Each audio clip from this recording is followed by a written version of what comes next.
segala kerugiannya saya pun lagi berusaha ikhlas aja, udah gitu. Cuman kan agak kurang sedap ya ketika pemberitaan ini yang wah kesannya Ruben minta tumbal ini, aduh itu sih sedih gitu ya. Ada beberapa karyawan kupingnya tipis jadi nerima itu ya, mereka resign ya nggak ada masalah. Keluar 7 orang 8 orang, mereka beranggapan dijadikan tumbal sama Ruben.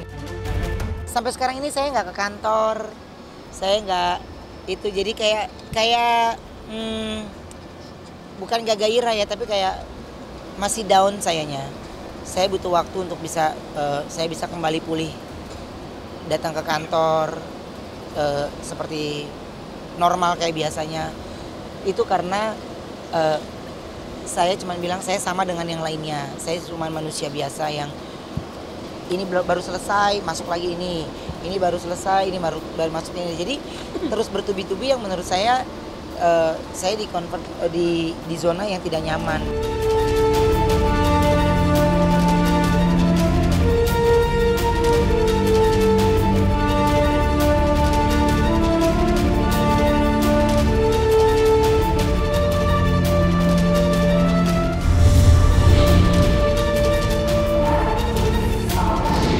Dampaknya kan bisa ke karyawannya, ya. Karyawan dalam arti kata pasti akan dalam tekanan, akan mulai ketakutan. Jangan-jangan saya bekerja di satu usaha yang menggunakan hal-hal yang magis gitu, mistis, supernatural gitu loh. Dan tadi saya juga baru dapat kabar, tadi konfirmasi, udah ada beberapa karyawan juga yang akhirnya mau resign karena takut, mungkin keluarganya melarang, aduh jangan kerja di tempat-tempat yang seperti itu. Aku kan dekat sama dia, aku sedih kalau misalnya usahanya tiba-tiba melorot.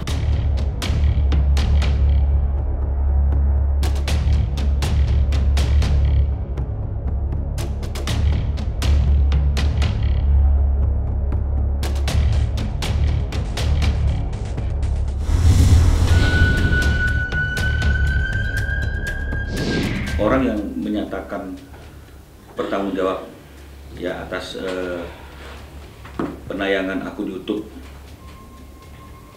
berita tentang pesugihan ya di usahanya Ruben Onsu itu datang ya. Orang yang sama persis yang sudah membuat tayangan juga permintaan maaf. Yang datang itu namanya Abri ya, namanya Abri, didampingi oleh satu orang yang mengaku sebagai ayahnya dan satu orang mengaku sebagai pamannya ya. Dan setelah saya tanyakan maksud dan tujuan kedatangannya, si Abri mengatakan bahwa datang ingin menemui Ruben langsung untuk meminta maaf.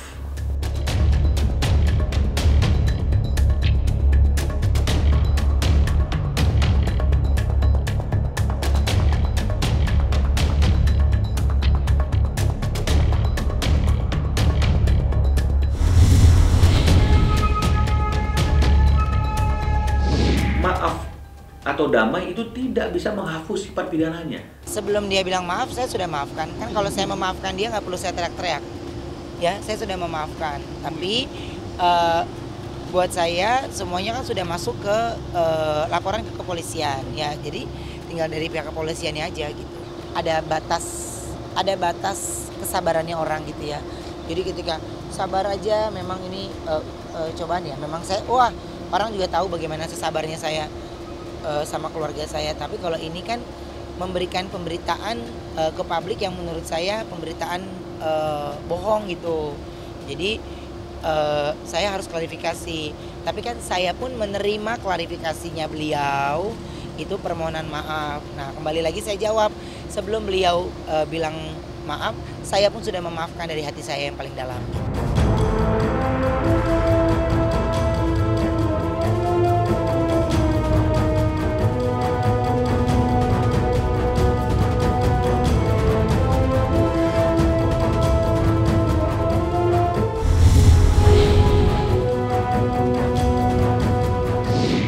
Juga mengaku bahwa dia udah men-DM Instagram kita masing-masing, Instagram Robi, Ruben, Roy Kiyoshi. Tapi aku sih jarang buka DM ya. Jadi tapi mau dia minta maaf, aku udah maafin. Cemaran nama baik, menfitnah, itu aku baru akan turun tangan dan ini nggak bisa ditolerir. Dampaknya seperti gini, orang-orang di sekitar aku, mamaku, papaku, yang baca berita begituan kan, Jadi aku jadi ngerasa ada beban gitu loh. Makanya kenapa saya bersikukuh besok aku akan laporin ke Polda. Pelaku itu nih harus ditangkap, si bocah nggak jelas itu.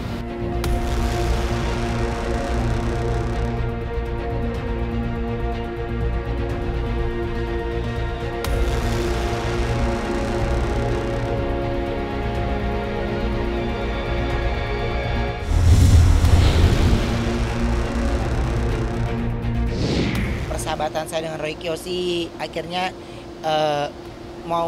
mereka mencoba mengadu, tapi untungnya saya nggak renggang, saya sama Roy Kiyoshi tetap keep kontak karena kami sama-sama korban. Jadi ya lu urus diri lu sendiri, ya gue urus diri gue sendiri gitu. Saya nggak pernah janjian sama Roy kayak apa, Roy gue mau ke polisi, lu sama gue yuk, gini, nggak. Roy memang kayaknya juga nggak tinggal diam, dia besok kalau nggak salah bikin laporan gitu. Jadi dia kumpulin buktinya dulu semuanya, baru saya nggak tahu, saya juga nggak nanya kenapa Roy kenapa nggak hari ini, kenapa nggak besok, saya nggak nanya juga.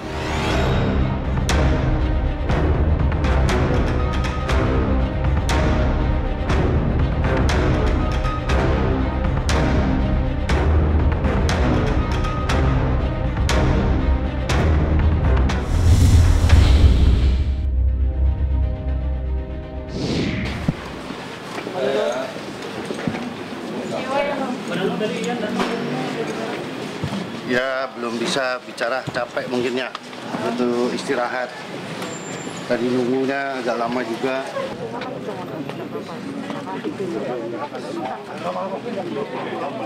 Sabar ya Pak, dari tadi nunggu.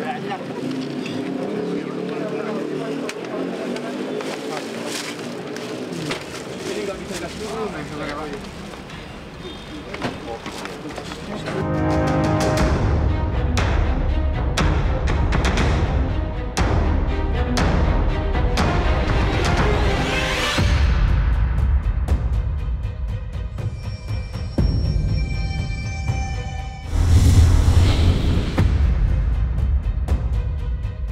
Tadi kan dengar sendiri ya teman-teman bahwa jaksa memang menerapkan pasal 127A. Berarti secara otomatis bahwa itu memang rehab. Jadi paling tidak permintaan keluarga sudah dikabulkan bahwa Mbak Nunung sama Mas Yan sudah pasti menurut jaksa itu sudah direhab. Dan tempatnya pun oleh jaksa sudah dimintakan ke RSKO, itu tertulis. Nah, cuma waktunya memang terlalu panjang. Saya nggak tahu kejaksaan membuat itu panjang, saya juga nggak, itu baru tuntutan. Nggak tahu nanti di pembelaan saya minta berapa, nanti di putusan diminta berapa, saya juga nggak tahu. Yang tahu kan nanti putusan dari hakim.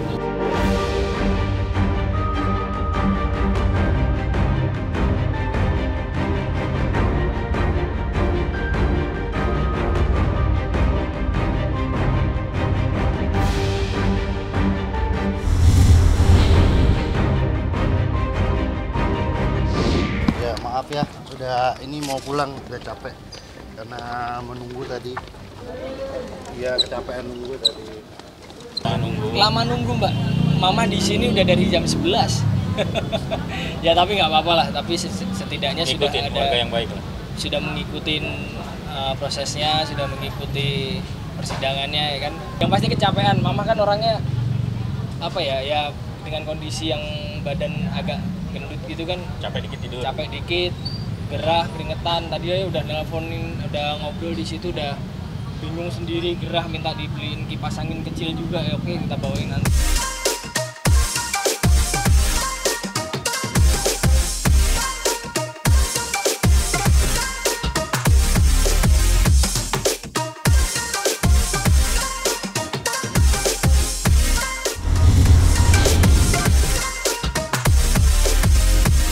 Alhamdulillah seneng banget. Jadi kemarin tanggal 11 November 2019 kita baru melahirkan, kamu melahirkan ya. Alhamdulillah saya baru anaknya melahirkan. Perempuan ya.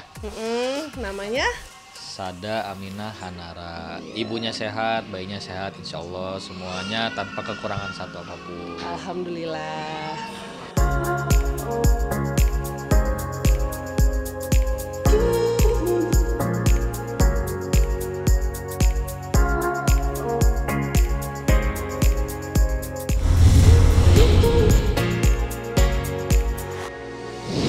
Sejujurnya sih kalau aku dibandingin proses melahirkannya, aku lebih deg-degan setelah melahirkan. Aku tuh karena kan berharap pengen bisa mengasihi ya, pengen bisa ASI. Jadi justru aku malah parno, takut ASInya nggak keluar, takut karena kan sebelumnya cari referensi kan, takut drama-drama dalam menyusui gitu. Jadi terus terang malah aku lebih deg-degan nyusuin daripada operasinya gitu, karena sebelumnya kan aku pernah operasi TB kelenjar dan itu bius total.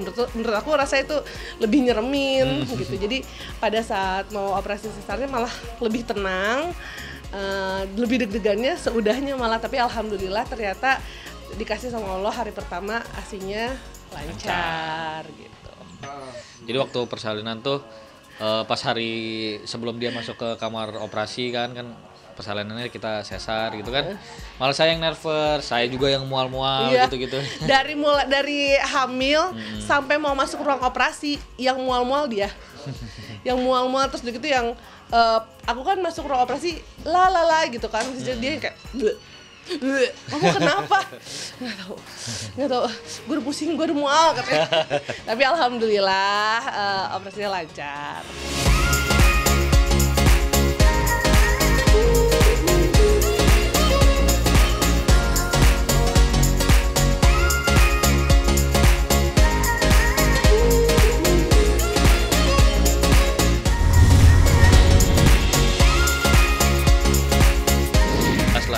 Kayak dapat rezeki nomplok. Iya, kayak percaya nggak percaya gitu. Jadi benar-benar menikmati banget lah gitu. Kayak mimpi gitu rasanya.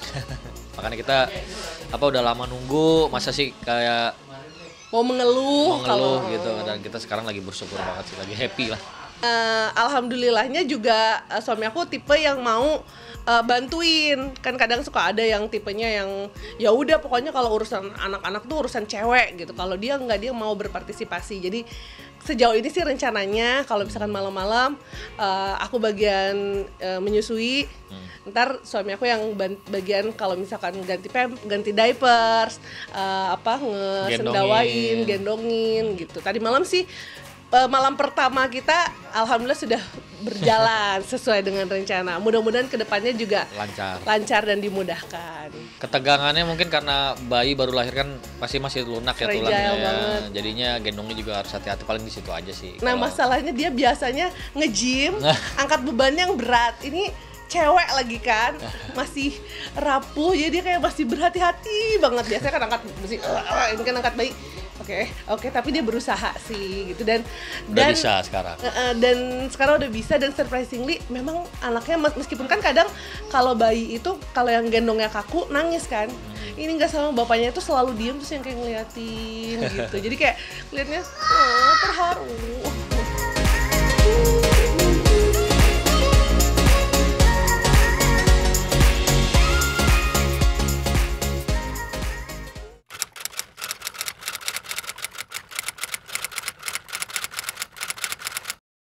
Jadi jangan lupa untuk subscribe Cumi Cumi.